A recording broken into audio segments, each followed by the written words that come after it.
Property मी काही revise करत नाही आता, काल त्याच्यावर बराच वेळ दिलाय आणि युट्यूबला व्हिडिओ पण अपलोड केलाय कालच्या लेक्चरचा, त्याच्यामुळे काही अडचण नाही. आपण फक्त एवढं पाहू की एखादा वेक्टर लिनियरली डिपेंडंट आहे का इंडिपेंडंट आहे एखाद्या सेट वेक्टरचा किंवा वेक्टर एम वेक्टर, तर कसं चेक करतो आपण.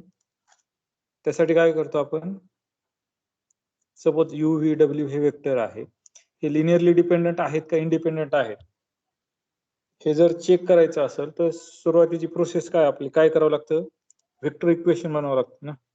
लिनियर कॉम्बिनेशन मध्ये हा, म्हणजे वेक्टर इक्वेशन बनवायचं त्याचं व्हेरिएबलच्या याच्यात, x u plus y v plus z डब्ल्यू हे काय करायचं, इक्वेशन बनवायचं.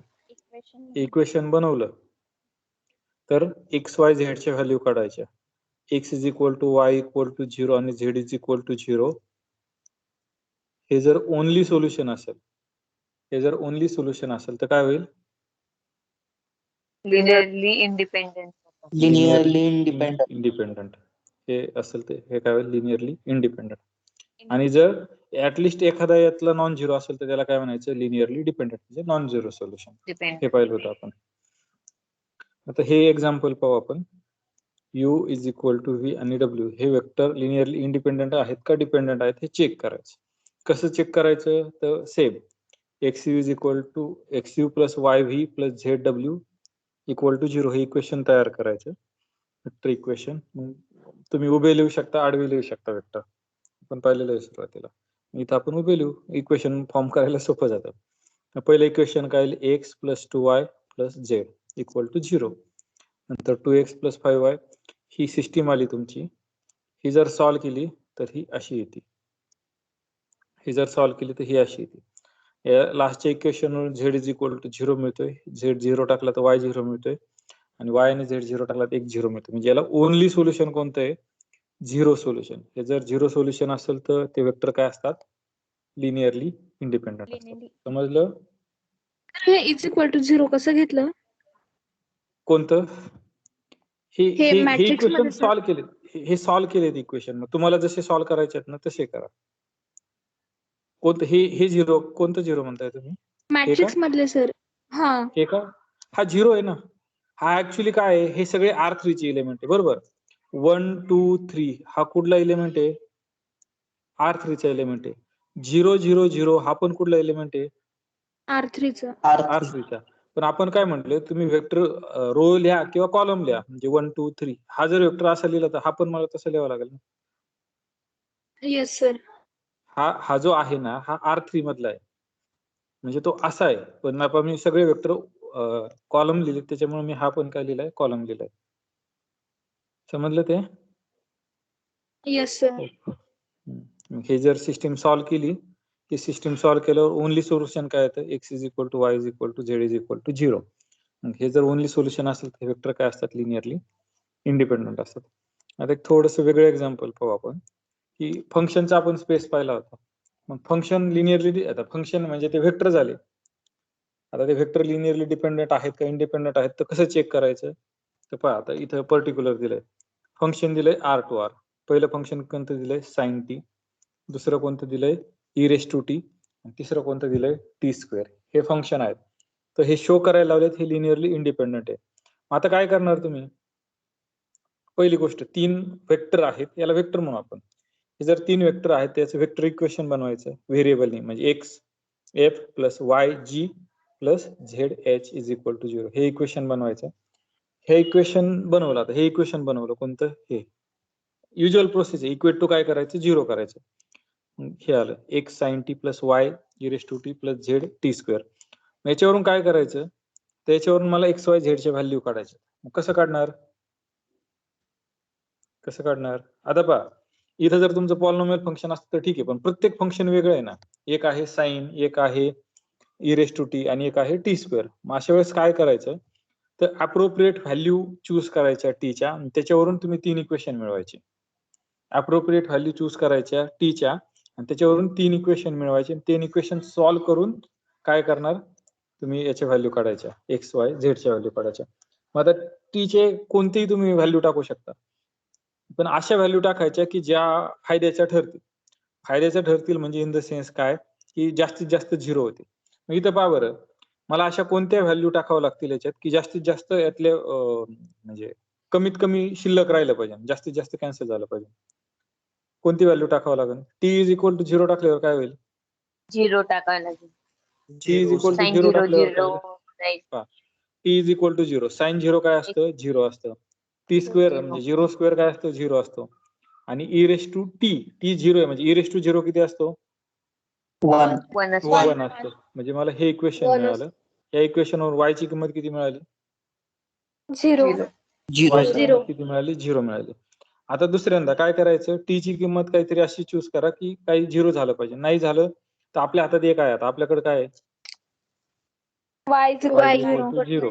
y = 0 म्हणजे ही टर्मच काय झाली माझी पूर्ण? 0 झाली. 0. बरोबर. म्हणजे आता राहिलं काय? x sin t plus zt². आता असा कोणता t आहे का की जे एखादा 0 होईल? आहे का? 0. 0 सोडून 0 घेतलाय ना आपण. sin पाय साइन किती असतो? पाय sin π 0. 0. 0 असतो ना. मग मी इथं Zero t असतो, = sir. काय चूज करतो? पाय करतो. तुम्हाला दुसरे आवडले दुसरे करा. असं नेसेसरी नाही की हेच करावे. मग तुमचे आपण काय करतो शक्यतो कॅन्सल. आता पहा, y हा 0 मिळालेला आहे म्हणजे ही टर्म 0 आहे. हा sin t हा 0 मिळतोय तुम्हाला. राहिलं काय? z × π². t ची व्हॅल्यू π² = 0. π² ला डिव्हाइड केलं दोन्ही साइडनी तर z = 0 आला. म्हणजे हे इक्वेशन मिळेल. लक्षात आलं? Yes, sir. Yes, sir. आता साइन मला काय पाहिजे? 1 पाहिजे. साइन काय पाहिजे? 1 पाहिजे. मग साइन जर सॉरी इथं मला काय पाहिजे आता? हा माझा ही टर्म 0 झाली. ही टर्म पण काय झाली माझी? 0 झाली. z = 0. मग मला आता असं चूज करायचंय की मला 1 ची व्हॅल्यू मिळाली पाहिजे. मग मी काय चूज करणार t? 2π चूज करून चालेल का? No, sir. No, sir. कारण 2π जर चूज केलं तर sin 2π किती असतो? 0 असतो. 0 x × 0 0 0 आला. म्हणजे इक्वेशन सॅटिस्फाय होतं. 0. म्हणजे त्यात x ची व्हॅल्यू मला मिळत नाही. मग x ची व्हॅल्यू मिळवण्यासाठी sin ची व्हॅल्यू किती पाहिजे मला? 1 पाहिजे. मग sin 1 कुणाला पाय असतो? बाय 9. π/2. म्हणजे t = π/2 चूज केला. याच्यात व्हॅल्यू टाकले. ह्या सगळ्या 0 आहे तुम्हाला माहिती y z. राहिला प्रश्न कशाचा? x सॉरी sin t चा. sin π/2 किती असतो? 1 असतो. म्हणजे x × 1 = काय आला? 0 आला. म्हणजे x ची व्हॅल्यू काय आली? 0 आली. म्हणजे याचे सोल्युशन ओन्ली आणि ओन्ली काय आले? x = y = 0. 0. 0. 0 आले त्याच्यामुळे हे काय झाले? Linearly Linearly independent. independent. Linearly independent. आता एखाद्याला जर आवडत नसेल ना तर इथं t ची व्हॅल्यू 1 घ्या. Hello sir. हा बोला. सर e⁻² ची व्हॅल्यू काय असते? e⁻² ची व्हॅल्यू हीच राहील ना. जर तुम्ही e⁻² I म्हटला तर ती व्हॅल्यू ही येईल ना, डिमॉर्विस थेरम. पण e⁻² ची व्हॅल्यू तीच राहील. म्हणजे e ची व्हॅल्यू काय आहे? सर जसं e⁻0 आपण 1 घेतो. हा हे तसं पहा मग ना, e⁻² ची पहा ना, e ची व्हॅल्यू किती आहे? लिमिट पुट केल्यानंतर त्याच्या व्हॅल्यू डिफरंट होतात ना सर? लिमिट जरी पुट केलं पण पायचं कोणतं लिमिट पुट करणार ना तुम्ही? एखादी सिक्वेन्स असेल, सपोज e⁻1/n असेल आणि n टेन्स टू इन्फिनिटी असेल. म्हणजे ही n टेन्स टू इन्फिनिटी असेल म्हणजे 1/n कुठे जाते? 0 कडे जाते. ज्यावेळेस काहीतरी मूव्ह होते त्यावेळेस लिमिट होईल ना. इथं π/2 फिक्स व्हॅल्यू. पायची व्हॅल्यू किती आहे? 3.142. 1.15 अशी काय आहे. म्हणजे हेच आहे ना, याला डिवायडेड बाय 2 केलं तर काय येणार आहे? हेच येणार आहे ना, 3.14. याला डिवायडेड केलं तर काय येणार आहे? 1 पॉइंट समथिंग. 1. ते जे येईल ते येईल ना. एक मिनिट तुम्हाला कॅल्सीवरच पहा.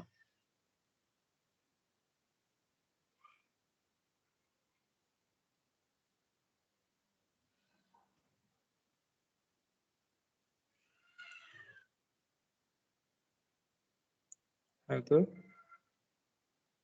e⁻π किती आलं? 23.π/2 ना. डिलीट करायचं कुठे? ब्रॅकेट च्या मध्ये बाजूला सर. 8 ठेवायचं. 8.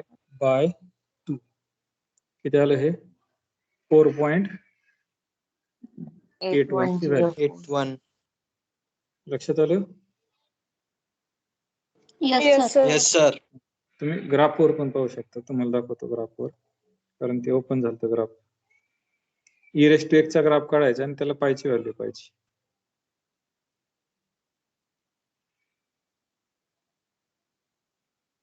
e⁻x चा ग्राफ काढा आणि त्याला पायची व्हॅल्यू काढा. मग आता पहा कशी, तुम्हाला दाखवतो कशी काढायची आणखी. x इज इक्वल टू पाय. हे पहा, हा इंटरसेक्शनचा पॉइंट आहे ना, sorry pi by 2. x is equal to pi by 2. आता ही व्हॅल्यू कशी काढायची? हा पॉइंट कुठे इंटरसेक्ट झालाय पहा, 4.8 ला काढलं होतं ना आपण, तुम्ही जर पाहू शकता तर. हे पहा, हे इंटरसेक्शन कुठे आहे? हे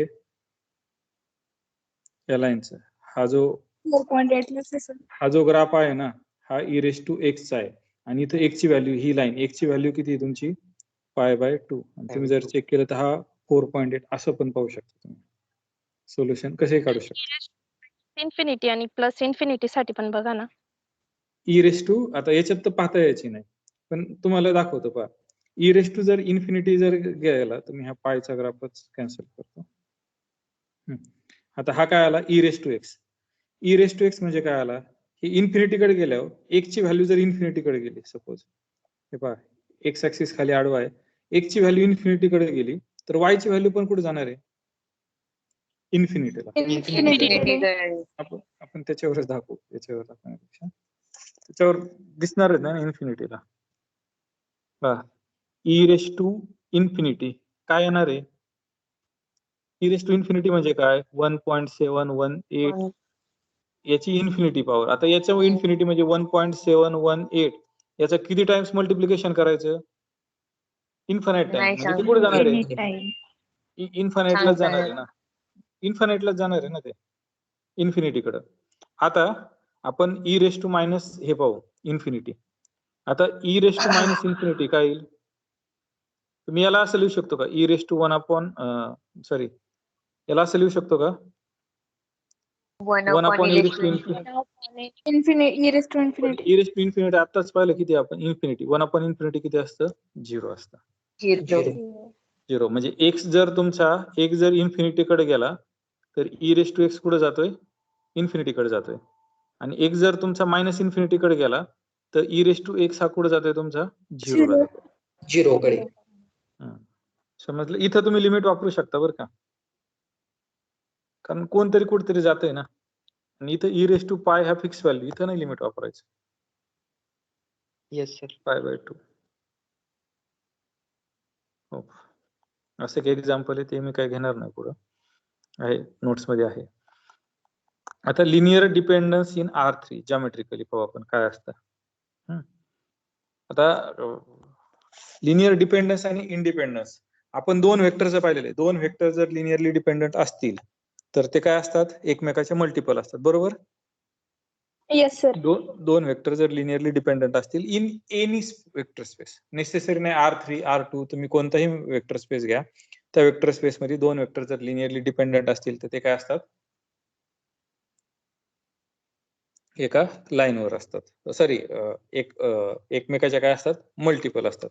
आता फक्त आपल्याला R3 मधले लिनियरली डिपेंडन्स आणि इंडिपेंडन्स पाहायचं आहे. R3 मधला, R3 म्हणजे काय? R cross R cross R. म्हणजे जर तुम्ही जॉमेट्रिकली काढायला गेलं, याला युक्लिडियन 3 स्पेस पण म्हणतात.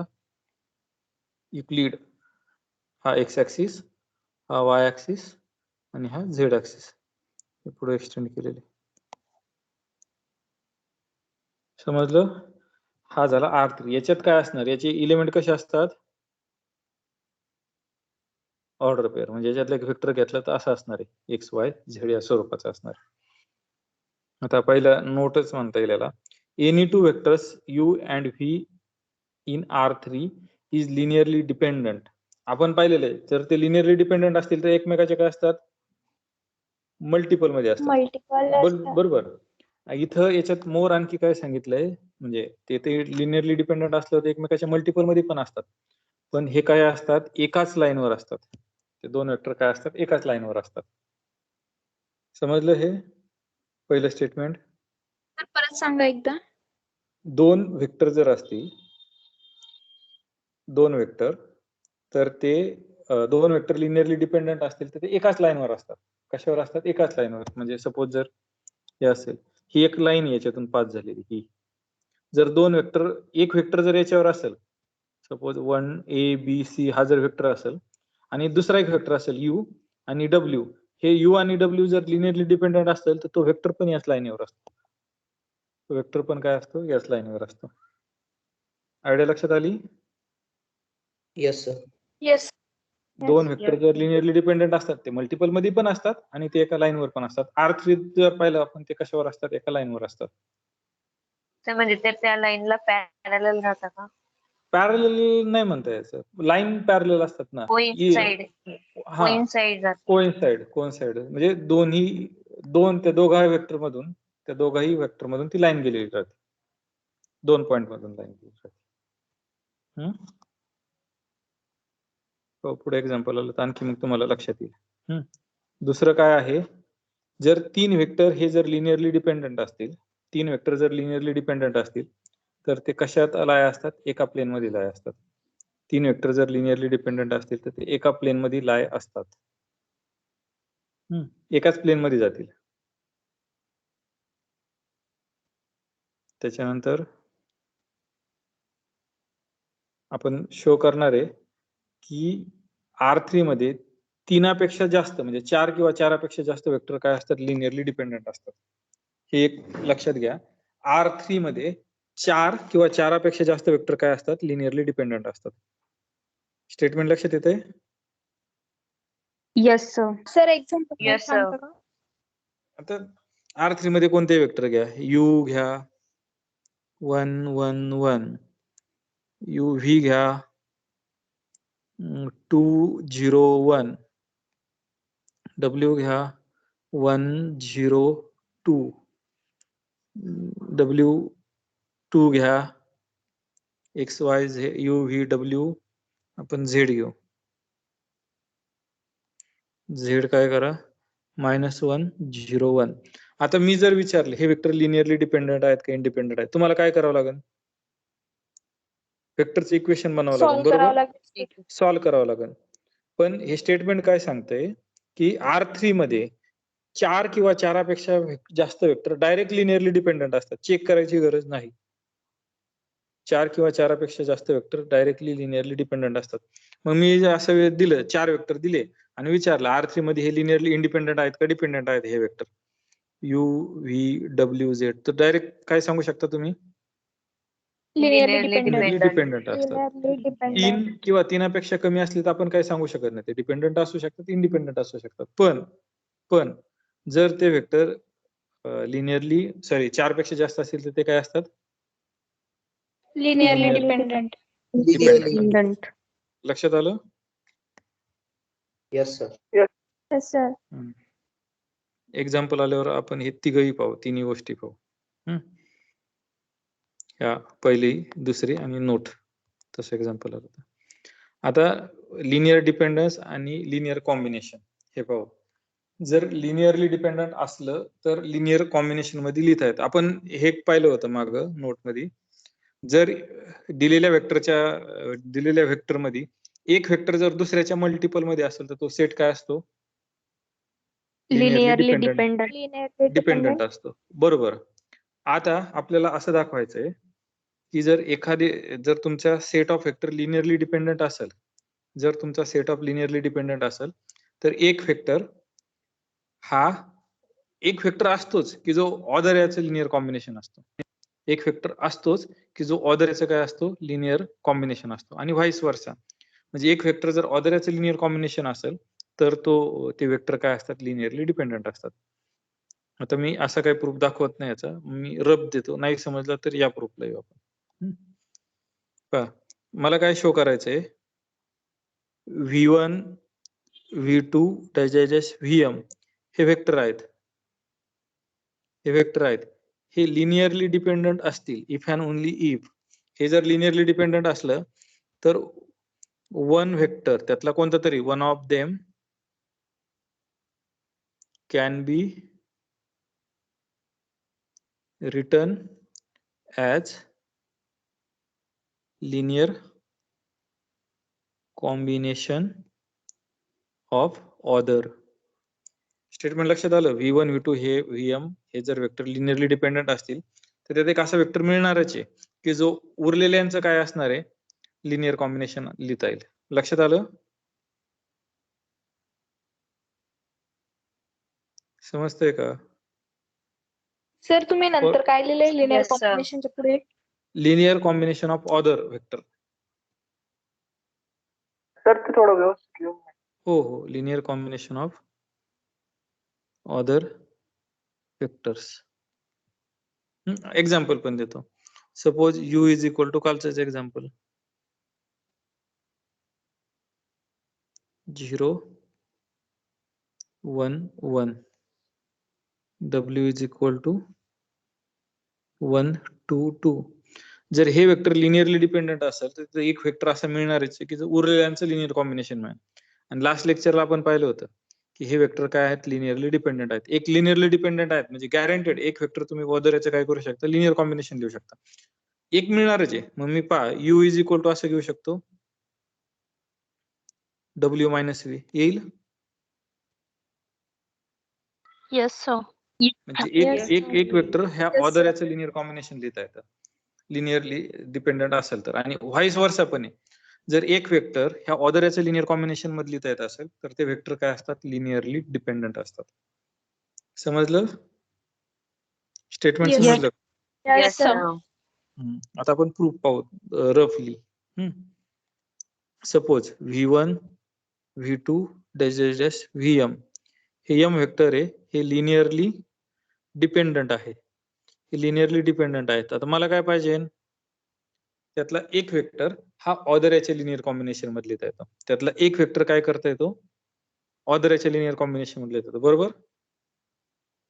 हे मला शो करायचंय. Yes. आता हे म्हणजे सर लिनियरली डिपेंड लिहिता येऊ शकते ना कोणतं? हो की किती वन अँड ओनली वन? नाही, वन अँड ओनली वन नाही, किती लिहू शकतात पण मिनिमम वन. पण किती? One minimum. आताच एक्झाम्पल पहा ना, u is equal to 1 1 1 v is equal to 0 1 1 w is equal to 1 2 2. मग आपण काय पाहिलं होतं, u इज इक्वल टू काय होतं, w मायनस v होता. W तसं मी minus V. w is equal to u plus v पण लिहू शकतो ना. Yes sir. नेसेसरी नाही, मी u हा दोघांचे लिनियर कॉम्बिनेशन होतं. बोला. सर म्हणजे इथं कोणते पण ऑपरेशन्स केले तरी चालतील का? दोनच ऑपरेशन आहे ना आपल्याकडे, ऍडिशन, वेक्टर ऍडिशन आणि स्केलर मल्टिप्लिकेशन. दोघंही केले तरी चालते. आणि ऍक्च्युली दोघच करायचेत. इथं जर 2 ने मल्टिप्लाय करायची गरज, हा जर 2 जर असता तर आलं नसतं ना. मग याला 1/2 ने मल्टिप्लाय करावं लागलं असतं. आता येईल ना. Scalar Yes, sir. तर मल्टिप्लिकेशन म्हणजे पण अलाउड आहे. एक वेक्टर हा उरलेले जेवढे पण राहतील तेवढ्यांच्या लिनियर कॉम्बिनेशन मध्ये लिहिता येतो का? का फक्त हो, दोनच बरोबर. वेक्टरच्या लिनियर नाही नाही, कॉम्बिनेशन? किती तसं नाही. ते किती येऊ शकतात, असं नेसेसरी नाही की एकच येईल. काही केसेस मध्ये तो एकच वेक्टर ऑदरच्या लिनियर कॉम्बिनेशन मध्ये लिहिता येईल. आता ह्या केस मध्ये तिन्ही वेक्टर ऑदरच्या लिनियर कॉम्बिनेशन मध्ये लिहितात. u पण ऑदरच्या लिहिता येतो, w पण ऑदरच्या लिहिता येतो आणि v पण ऑदरच्या लिहिता येतो. काही केसेस मध्ये एकच मिळेल, काही केसेस मध्ये 100 मिळतील, काही केसेस मध्ये असं डिपेंड करतं. नाही लक्षात सर, आलं? म्हणजे पण आता म्हणजे जरी सर तर मिनिमम झेड एक तरी झेड मिळेलच राहिला बुवा ना? असता तर एक मिनिट, एक जण बोला. जरी हा तर झेड पण राहिला असता वेक्टर आणि हा आपण जर फक्त w is equal to u plus v z नसता पण दिला तर चाललं असतं का? हा 0z लिहिता येतं ना त्याला. 0z तुम्ही स्केलर 0 घेऊ शकता. म्हणजे आता सपोज जर z हा वेक्टर असता काहीतरी 1 2 3 हा वेक्टर असता तर मी असं लिहू शकतो ना 0z. काय अडचण? No sir. Yes sir. हा, मग तो लिहिता येतो त्याच्या कॉम्बिनेशन मध्ये. आणखी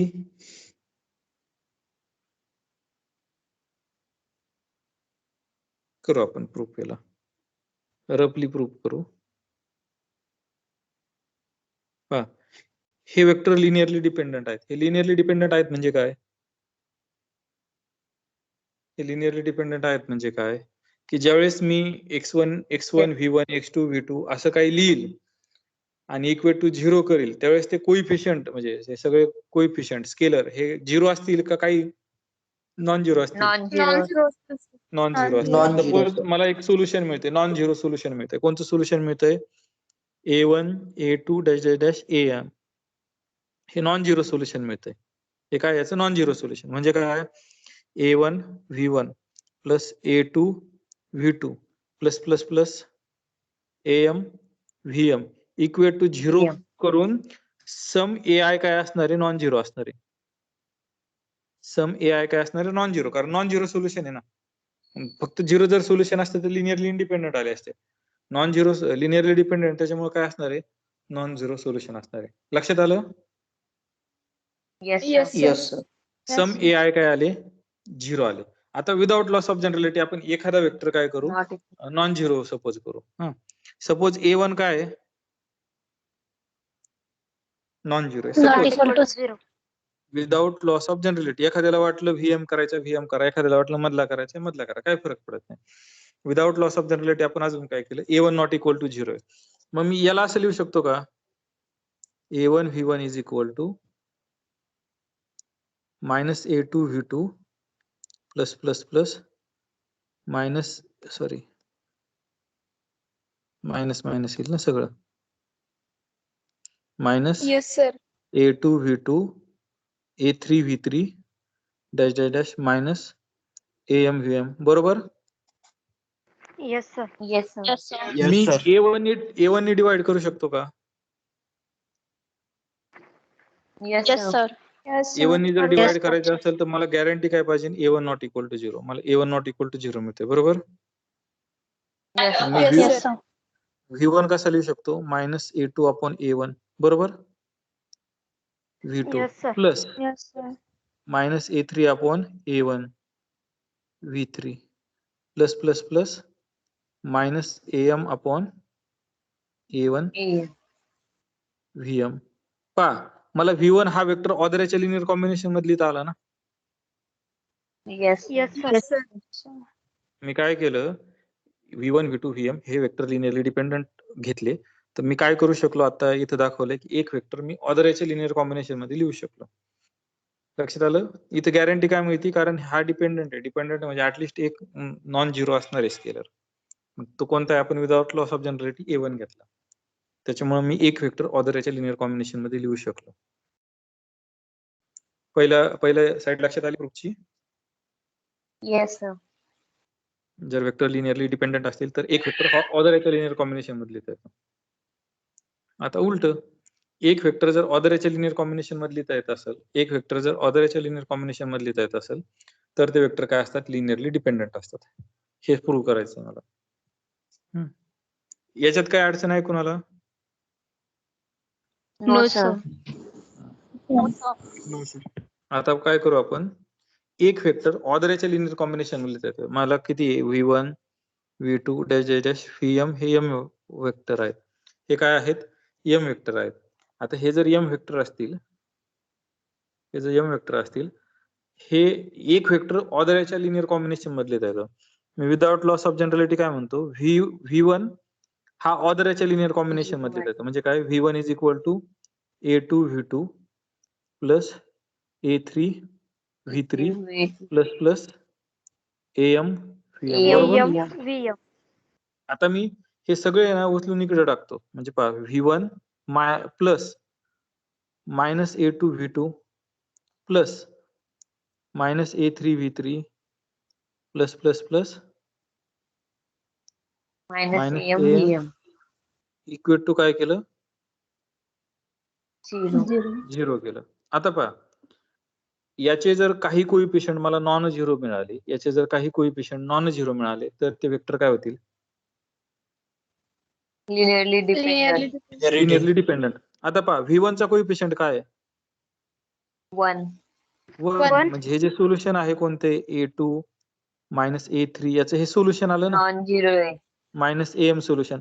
बाकीचे जरी सगळे झिरो असले तर 1 काय आहे तुमचा? Non-zero. म्हणजे हे नॉन Non-zero. झिरो सोल्युशन आलं. हे काय आलं?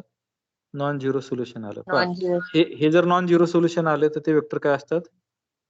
Linearly Linearly dependent. Linearly dependent. म्हणजे मी काय केलं की एम वेक्टर घेतले मी, त्यातला एक वेक्टर हा ऑर्डरच्या लिनियर कॉम्बिनेशन मध्ये लिहिता येतो असं सांगितलं, असं घेतलं आणि शो काय केलं की ते वेक्टर काय आहेत? लिनियरली डिपेंडंट आहेत. समजला प्रूफ? Yes, Yes. sir. म्हणजे लिनियरली डिपेंडंट असलं तर एक वेक्टर ऑर्डरच्या लिनियर कॉम्बिनेशन मध्ये लिहिता येतो आणि एक वेक्टर जर ऑर्डरच्या लिनियर कॉम्बिनेशन मध्ये लिहिता येत असेल तर ते वेक्टर काय असतात? Linearly dependent. थेरम.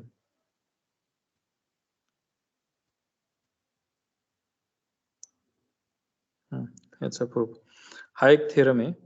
हा काय आपण प्रूफ करणार नाही, पण स्टेटमेंट पहा. हे त्याच्यापेक्षा म्हणजे थोडस पुढचं स्टेटमेंट आहे. आधीचं स्टेटमेंट काय पाहिलं, एखादा वेक्टर जर लिनियरली डिपेंडंट असतील तर एक वेक्टर ऑर्डरचा काय असतो? लिनियर कॉम्बिनेशन असतो, बरोबर? आता हा जो थेरम आहे त्याच्या पुढे एक्सटेंड झालेला आहे. तो कसा झालेला आहे पहा, की एक 2 किंवा 2 पेक्षा जास्त वेक्टर दिलेत. काय दिले? 2 किंवा 2 पेक्षा जास्त वेक्टर दिले, v1 v2 vm. हे जर लिनियरली डिपेंडंट असतील तर तिथं असा एक वेक्टर मिळतो की जो त्याच्या आधीच्या वेक्टरच्या लिनियर कॉम्बिनेशन मध्ये लिहिता येतो. आधी काय होतं? ऑर्डरच्या लिनियर कॉम्बिनेशन मध्ये लिहिता येईल, पण इथं काय सांगतोय आपण, एक वेक्टर असा मिळतो की तो वेक्टर त्या वेक्टरच्या आधीच्या वेक्टरच्या लिनियर कॉम्बिनेशन मध्ये लिहिता येईल. नंतरची काय आवश्यकता नाही त्याला द्यायची.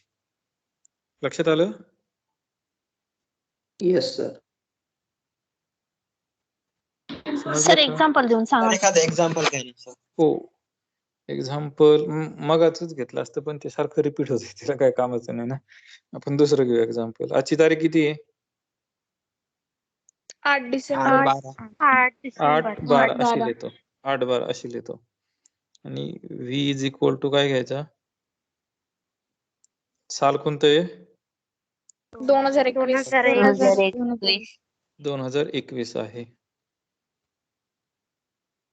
आता मी माझा घेतो, नाही तर तुम्ही, कारण मला ते आउटपुट द्यायचे ना. 611 हा पहा, हे वेक्टर जर लिनियरली डिपेंडंट असेल तर एक वेक्टर असा मिळणार आहे की जो त्याच्या आधीच्या वेक्टरचं लिनियर कॉम्बिनेशन, म्हणजे इथं यू घेता येईल का, डब्ल्यू घेता येईल का, व्ही घेता येईल का, तर ते कसं चेक करायचं? आता हा वेक्टर आधीच्या लिनियर कॉम्बिनेशन मध्ये लिहू शकतो का? नाही ना, कारण मला एकच वेक्टर आहे. जर मला व्ही पाहिजे, व्ही घ्यायचा असेल तर तो व्ही आधीच्या लिनियर कॉम्बिनेशन मध्ये लिहिता येतोय का? तर नाही येत. मला असा वेक्टर इथं मिळतोय, एक वेक्टर असा मिळतोय की तो आधीच्या वेक्टरच्या लिनियर कॉम्बिनेशन मध्ये लिहिता येतो. आधी डावीकडून चेक करावं लागेल ना मला. सुरुवातीला मला काय करावं लागेल? डावीकडून चेक करावं लागेल. आता 611 हा ह्या दोघांच्या लिनियर कॉम्बिनेशन मध्ये लिहिता येतोय का? Yes sir. यू मग मायनस आपण उजव्या साईडनी करू शकतो. इथं काय करायचं? डाव्या साईडनी मी काय करू शकतो? W is equal to U minus U P. Minus म्हणजे हा थेरम काय सांगतो की तुम्ही डावीकडून चेक करायचं. तुम्ही काय करायचं? डावीकडून चेक करायचं. लक्षात आलं हे? Yes sir. आणखी एक एक्झाम्पल Yes, सांगतो, मग आणखी क्लिअर होईल. u is equal to 1 1 1, v is equal to sir उजवीकडून डावीकडून कसं? उजवीकडून सॉरी. बरोबर. आता पहा, हे लिनियरली डिपेंडंट आहेत. मी सांगतोय काय सांगतोय, हे लिनियरली डिपेंडंट आहेत. आता या थेरम नुसार असा एक वेक्टर मिळणार आहे की जो त्याच्या प्रिसिडिंगच्या लिनियर कॉम्बिनेशन मध्ये लिहिता येतो. मग आता सुरुवात कुठून करायची? तर उजवीकडून करायची, बरोबर. हा डब्ल्यू ह्या दोघांच्या लिनियर कॉम्बिनेशन मध्ये लिहिता येईल का? काय नो वाटतं? सर. नाही येणार ना, कारण एक पहा इथं तुम्ही डब्ल्यू इज इक्वल टू जर याच्या लिनियर कॉम्बिनेशन मध्ये लिहिला x u plus y V आणि तुम्ही एक्स व्ही शोधायला गेले तर पहिलं इक्वेशन काय मिळेल? X plus 2y is equal to 1. दुसरं इक्वेशन काय मिळेल? X plus 2y is equal to 2. हे शक्य आहे का? X plus 2y is equal to 1 पण आणि 2 पण, हे शक्य नाही ना. त्याच्यामुळे हा डब्ल्यू हा काय लिनियर कॉम्बिनेशन मध्ये लिहिता येणार नाही. त्याच्या प्रिसिडिंगच्या म्हणजे आधीच्या डाव्या साईडच्या वेक्टरच्या लिनियर कॉम्बिनेशन लिहायचं. म्हणजे ह्याचा ऑप्शन मिटला. एक येणारच जर ते डिपेंडंट असतील तर तो येणारच. मग आता हा येतोय का लिहिता पहा बरं. V is Scalar equal to multiple त्याच्या मध्ये प्रिसिडिंगच्या येस सर. प्रिसिडिंग Yes, मध्ये sir. लिहायचा, डब्ल्यू घ्यायचा नाही हा. म्हणजे हा लिहिता येतोय 2u. Yes sir V is equal to to U लक्षात आलं हे? Yes sir. हा थेरम समजला ना? हा थेरम येत असेल ते नाही, लिनियरली Hello, डिपेंडंट असला तर ते लिहिता येणारच.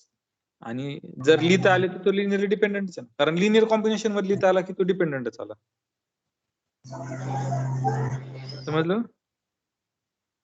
Yes sir. Yes sir. आता सगळ्यात सोपा वे लिनियरली डिपेंडंट का इंडिपेंडंट काढायचा तो हा theorem. Linearly dependent and echelon matrix हा थेरम आहे ना, फार इझी करून देतो. म्हणजे तुम्हाला लिनियरली डिपेंडंट इंडिपेंडंट चेक जर करायचं असेल R3 मध्ये, तर तुम्हाला इक्वेशन फ्रेम करायची गरज अजिबात नाही. अजिबात इक्वेशन फ्रेम करायची गरज नाही.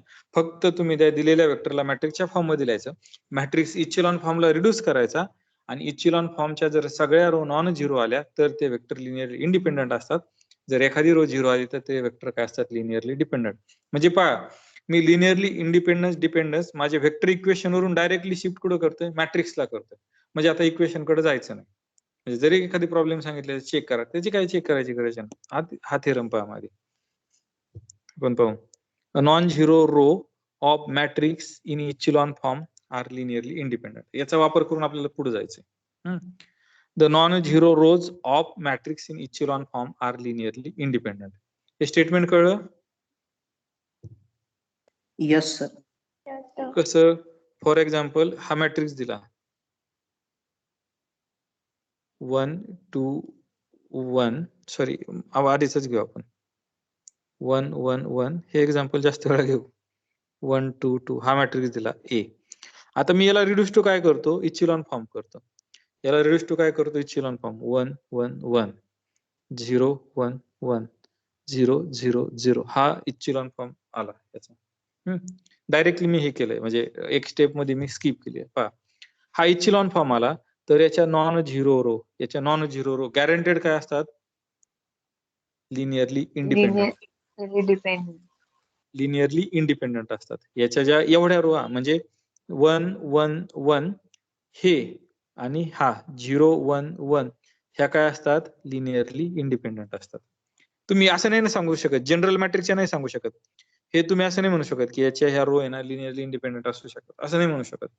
पण जर तुम्ही तोच मॅट्रिक्स कन्वर्ट केला कशाला? इचिलॉन फॉर्मला, तर ह्या इचिलॉन फॉर्मचा जो मॅट्रिक्स आहे त्याच्या ज्या नॉन झिरो रो असतात त्या लिनियरली इंडिपेंडंट असतात. समजलं? नॉन झिरो म्हणजे लिनियरली सर इंडिपेंडंट कसं? रोच्या बाबतीत प्रेडिक्ट करू शकतो का? कॉलमच्या बाबतीत जर करायचं असेल तर तुम्हाला कॉलम रिड्यूस करावं लागेल इचिलॉन मॅट्रिक्सचे. तर आपण जनरली रोच्या बाबतीत पाहणार आहे, आणि त्यातल्या नॉन झिरोच रो पाहिजे. कुणातल्या? ज्या कन्वर्ट मॅट्रिक्स आहे त्याच्यातल्या पाहिजे. जो कन्वर्टेड मॅट्रिक्स आहे ना त्याच्यातल्या पाहिजे.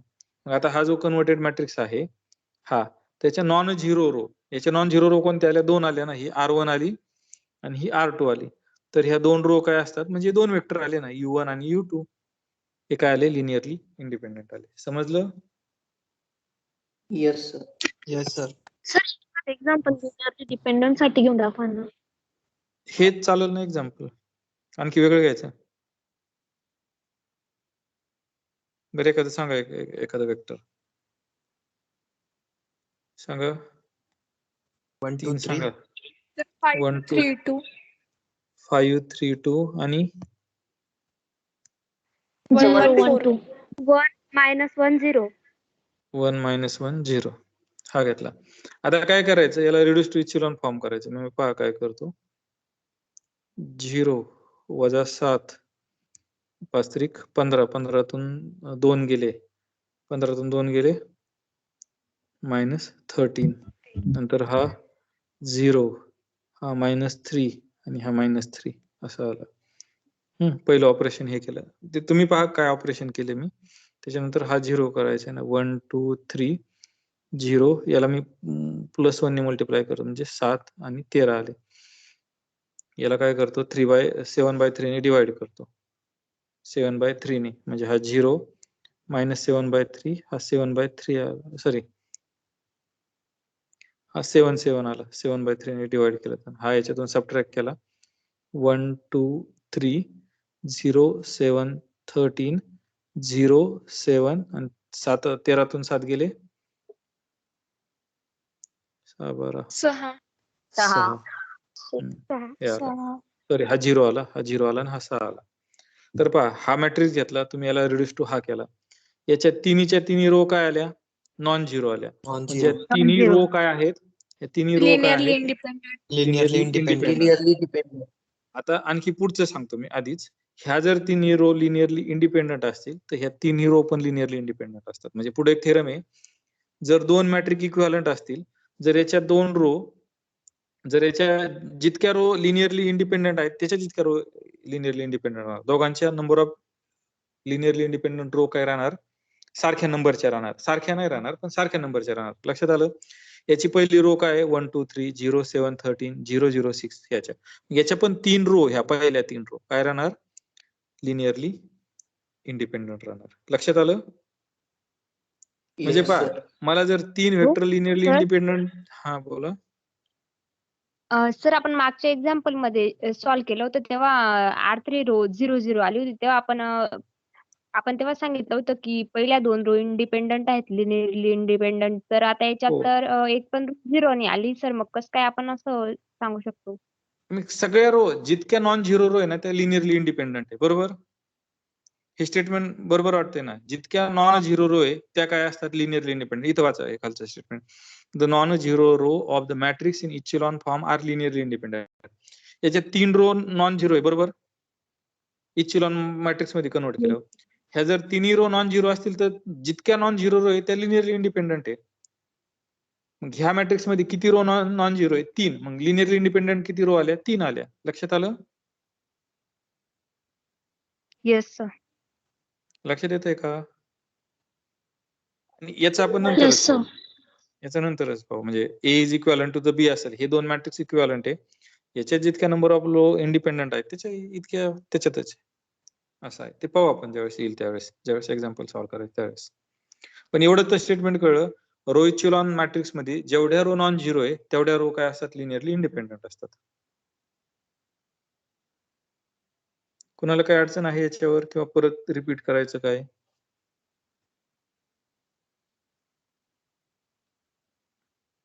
No, ते sir. पुढचे एक्झाम्पल तुम्ही पाहणार, तुम्ही पहा पुढचे एक्झाम्पल पहा. मी फक्त हे सांगतो, टाइम झालेला आहे आपला. आपल्याला माहिती दोन वेक्टर जर लिनियरली डिपेंडंट असतील तर ते काय असतात, multiple of each other. Multiple मध्ये असतात. पहा आता Multiple असतील. यू आणि व्ही जर डिपेंडंट असतील तर एकमेकाच्या काय असतात, असायला पाहिजे मल्टिपल मध्ये. यू हा व्हीच्या मल्टिपल, यू हा व्हीच्या मल्टिपल मध्ये वाटतोय का, नाही ना. पहिला हा घेतला तर 3 टाइम्स आहे, दुसरा 3 टाइम्स आहे का, तर नाही. त्याच्यामुळे हे मल्टिपल मध्ये नाही, त्याच्यामुळे हे लिनियरली इंडिपेंडंट झाले. आता हे पहा, हा 1 हा मायनस किती टाइम्स आहे, -2 टाइम्स आहे. बरोबर, मल्टिपल मध्ये आहे का हे चेक करायचं. हा पण किती टाइम्स आहे, -2. Yes sir. म्हणजे हा मल्टिपल आहे ना, Yes, sir. हा मल्टिपल sir. म्हणजे v is equal to -2 times u मिळाला. म्हणजे हे दोन वेक्टर काय आले, लिनियरली डिपेंडंट आले. लक्षात आलं. Linear dependent. म्हणजे Yes. 2 वेक्टर दिले ना फक्त, तर काय करायचं, काहीच करायचं नाही, फक्त एक दुसऱ्याच्या मल्टिपल मध्ये एवढंच चेक करायचं. तो इफ अँड ओनली इफचा फायदा लक्षात येते ना. त्यासाठी दोन का स्पेशल पाहिले होते, ह्या कारणासाठी पाहिले होते, 2 साठी स्टेटमेंट. हा आहे का पहा बरं, हा याचे किती टाइम्स आहे, 4 टाइम्स आहे. हा याच्या 4 टाइम्स आहे का, नाही. म्हणजे ते मल्टिपल मध्ये नाही, त्याच्यामुळे हे लिनियरली इंडिपेंडंट आहे. हा आहे का पहा बरं, हा याचे किती टाइम्स आहे, 2/3 टाइम्स आहे. बरोबर, 2 ला 2/3 ने मल्टिप्लाय केल्यावर हा आला. हा याच्या 2/3 आहे का पहा बरं, येस सर. सॉरी 3/2 3/2. सॉरी 3/2. हा 3/2 आहे, हा 3/2 आहे, हा पण 3/2 आहे. म्हणजे v is equal to 3/2 u येतोय. मग हा मल्टिपल मध्ये आहे, त्याच्यामुळे हे काय आले, लिनियरली डिपेंडंट आले. समजलं. Yes sir. Yes. Yes, sir. Other example पहा तुम्ही लेक्चरला, नाही समजले तर आपण लेक्चरला पाहू आपण. इथं पण 2-2च वेक्टर आहे, त्याच्यामुळे जस्ट तुम्ही काय करणार, चेक करणार वरचं जे आहे तेच. नंतर इथं तीन वेक्टरच्या बाबतीत आपण पाहू काय करायचं. हे दोन दोन प्रकारे सोडवता येते. ही सोपी मेथड खाली. तीन मेथडनी सोडवायचं आहे आपल्याला.